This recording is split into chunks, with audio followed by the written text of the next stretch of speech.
राम राम बच्चों। आज हम सुनेंगे चारों राजकुमारों का चूड़ा कर्म और यज्ञोपवीत संस्कार का विवरण। जब भगवान अपने चारों भाइयों के साथ कुछ बड़े होने लगे तो सारे परिवार को सुख देने वाले हुए। तब गुरुजी ने जाकर उन सबका चूड़ा कर्म संस्कार किया और ब्राह्मणों ने बहुत सारी दक्षिणा पाई। चारों सुंदर राजकुमार बड़े ही मनोहर और अपार चरित्र करते फिरते थे। कौशल्या जी जब उनको बुलाने जाती तो रामलला अपने भाइयों के साथ ठुमक ठुमक करके भाग जाते और किसी के भी पकड़ में नहीं आते। पूरी शरीर में धूली लपेट लेते और फिर भी जब दौड़ते हुए दिखाई पड़ते तो राजा दशरथ उन्हें हंसकर अपनी गोद में बिठा लेते। अब भोजन करने के लिए जब माँ उनको हठपूर्वक पकड़ती तो भी नहीं टिकते। इतने नौटी थे कि उनके मुंह पर पूरा दही और भात लिपटा हुआ रहता, फिर भी किलकारियां मारते हुए पूरे अवधपुरी में घूमते रहते। चारों भाई थोड़े और बड़े हुए यानी कि कुमार अवस्था में गए।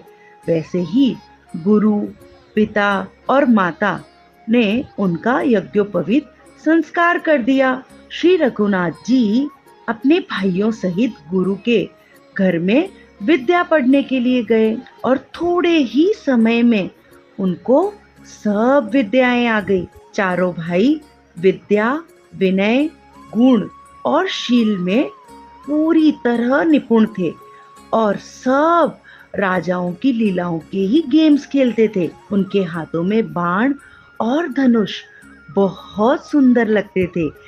रूप देखते ही सब मोहित हो जाते थे।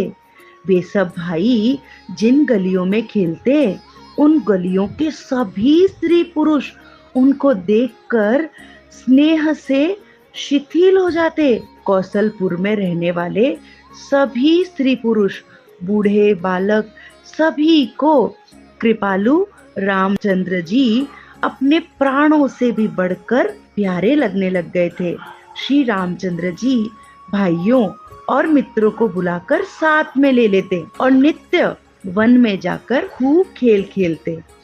जिस प्रकार नगर के लोग सुखी हों, कृपा निधान भगवान वही लीला करते और मन लगाकर वेद पुराण भी सुनते और अपने छोटे भाइयों को स्वयं समझाकर सिखाते भी थे।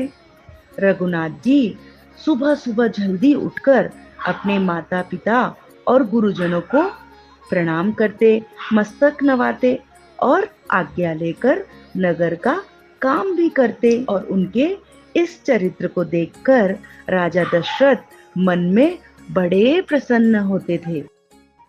नारायण नारायण नारायण नारायण।